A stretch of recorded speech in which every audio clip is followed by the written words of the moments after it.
Greetings, welcome back to Black Bear News, where we are discussing climate change, abrupt climate change, and things adjacent. And today we are going to read an article from one Mr. Chris Hedges. This is from July 29th, 2019, called The Great Flood, and this is in TruthDig.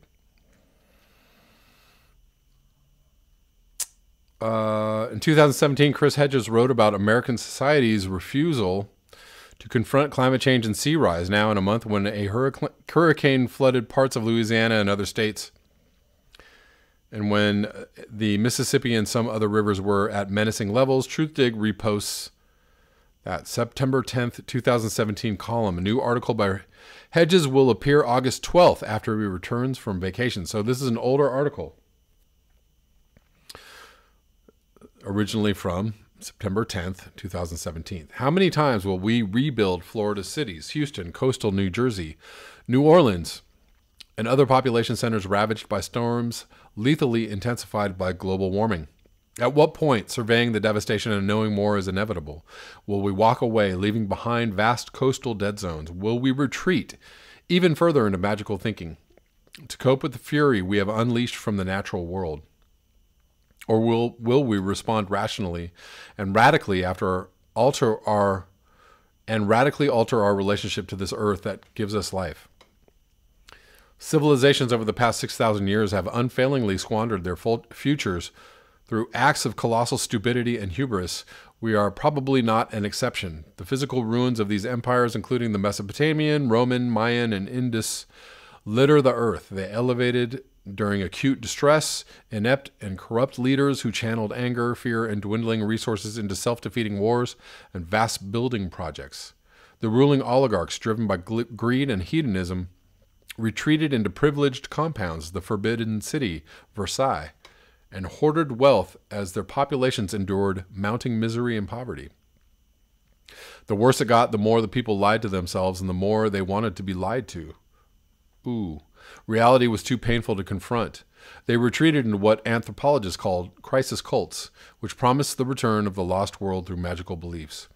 The most significant characteristic of modern civilization is the sacrifice of the future for the present, philosopher and psychologist William James wrote, and all the power of science has been prostituted to this purpose.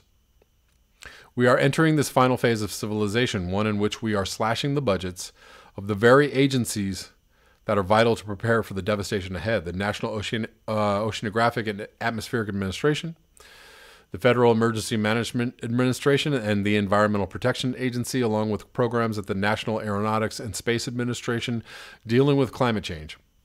Hurricane after hurricane, monster storm after monster storm, flood after flood, wildfire after wildfire, drought after drought will gradually cripple the empire, draining its wealth and resources and creating swaths of territory defined by lawlessness and squalor. These dead zones will obliterate not only commercial and residential life, but also military assets. As Jeff Goodell points out, in the water will come, rising seas, sinking cities, and the remaking of the civilized world. The Pentagon manages a global real estate portfolio that includes over 555,000 facilities and 28 million acres of land. Virtually all of it will be impacted by climate change in some way. As this column is being written, 3 key military facilities in Florida are evacuated. The Miami area headquarters of the U.S. Southern Command, which oversees military operations in the Caribbean and Latin America. The U.S. Central Command in Tampa, in charge of operations in the Middle East and Southwest Asia, and the Naval Air Station in Key West. There will soon come a day when obliteration of infrastructure will prohibit military operations from returning.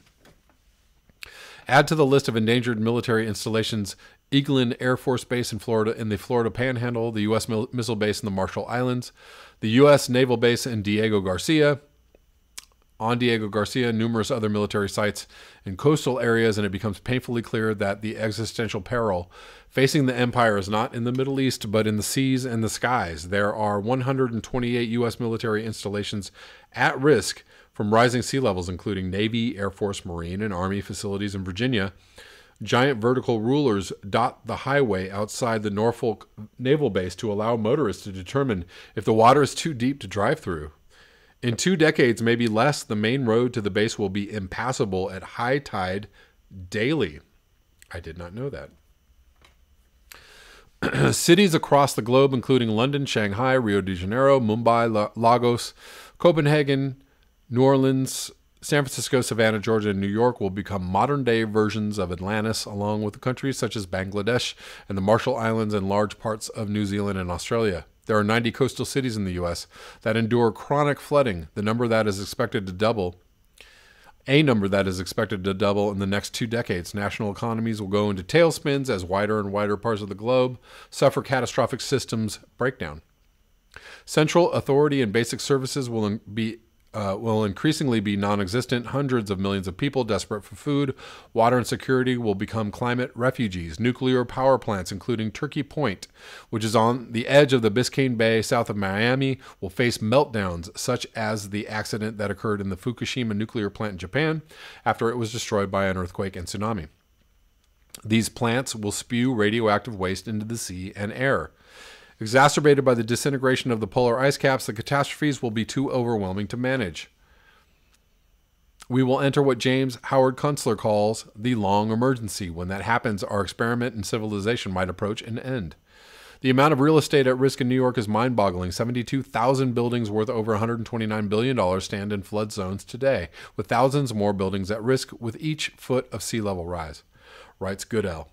In addition, New York has a lot of industrial waterfront where toxic materials and poor communities live in close proximity, as well as a huge amount of underground infrastructure, subways, tunnels, electrical systems. Finally, New York is a sea level rise hotspot because of changes in ocean dynamics, as well as the fact that the ground underneath the city is sinking as the continent recovers from the last ice age. Seas are now rising about 50% faster in the New York area than the global average. A society in crisis flees to the reassuring embrace of con artists and charlatans. Critics who ring alarm bells are condemned as pessimists who offer no hope, quote unquote, the drug that keeps a doomed population passive. The current administration, which removed Barack Obama's climate action plan from the White House website as soon as Donald Trump took office, and the Republican Party are filled with happy climate deniers. They have adopted a response to climate change similar to that of the Virginia legislature. Ban discussion of climate change and replace the term with the less ominous recurring flooding. This denial of reality, one also employed by those who assure us we can adapt, is driven by fossil fuel and animal agriculture industries that, along with the rich and corporations, fund the political campaigns of elected officials. They fear that a rational, effective response to climate change will impede profits. Our corporate media, dependent on advertising dollars, contributes to the conspiracy of silence. It ignores the patterns and effects of climate change, focusing instead on feel-good stories about heroic rescues or dramatic coverage of flooded city centers and storm refugee caravans fleeing up the coast of Florida. Or how about, get in on the new electric car revolution. Droughts, floods, famines, and disease will eventually see the collapse of social cohesion in large parts of the globe, including U.S. coastal areas. The insecurity, hunger, and desperation among the dispossessed of the earth will give rise to ad hoc militias, crime, and increased acts of terrorism. The Pentagon report, an abrupt climate change scenario and its implications for the United States security, is blunt. Disruption and conflict will be endemic features of life, it grimly concludes. But as Goodell points out, in today's political climate, open discussion of the security risks of climate change is viewed as practically treasonous.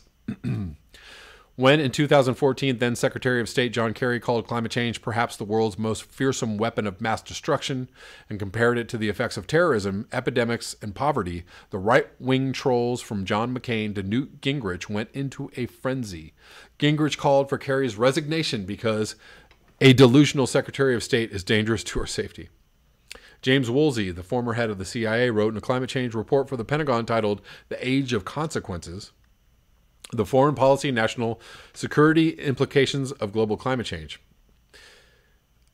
If Americans have difficulty reaching a reasonable compromise on immigration legislation today, consider what such a debate would be like if it were struggling to resettle millions of our own citizens driven by high water from the Gulf of Mexico, South Florida, and much of the East Coast, reaching nearly to New England, even as we witness the northern migration of large populations from Latin America and the Caribbean. Such migration will likely be one of the Western Hemisphere's early social consequences of climate change and sea level rise, of these orders of magnitude. Issues deriving from inundation of large amount of our own territory, together with migration towards our borders by millions of our hungry and thirsty southern neighbors, are likely to dominate U.S. security and humanitarian concerns. Globally as well, populations will migrate from increasingly hot and dry climates to more temperate ones.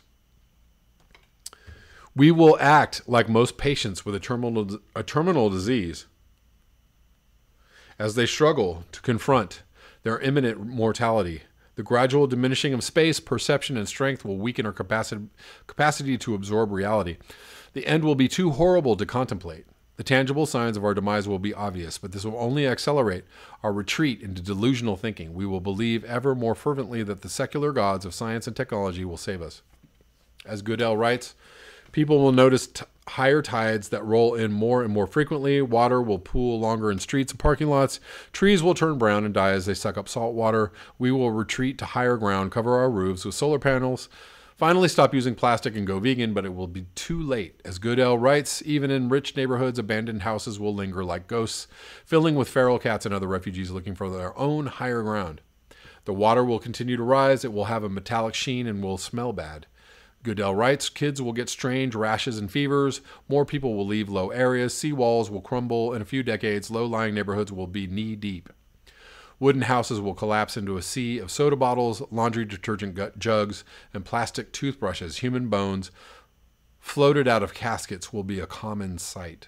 Treasure hunters will kayak in using small robotic submersibles to search for coins and jewelry. Modern office buildings and condo towers will lean as salt water corrodes the concrete foundations and eats away at the structural beams. Fish will school in the classrooms. Oysters will grow on submerged light poles. Religious leaders will blame sinners for the drowning of the city. The damage suffered by Houston, Tampa, and Miami is not an anomaly. It is the beginning of the end. Ask not for whom the bell tolls. It tolls for thee. And that was a great article. I didn't see the original article when it was published in 2017. Hope you all enjoyed that. That's all I have for you today. Thank you so much for your eyes, your ears, and your conscience. If you would like to support this channel, you can do so at the links below. Until next time, peace.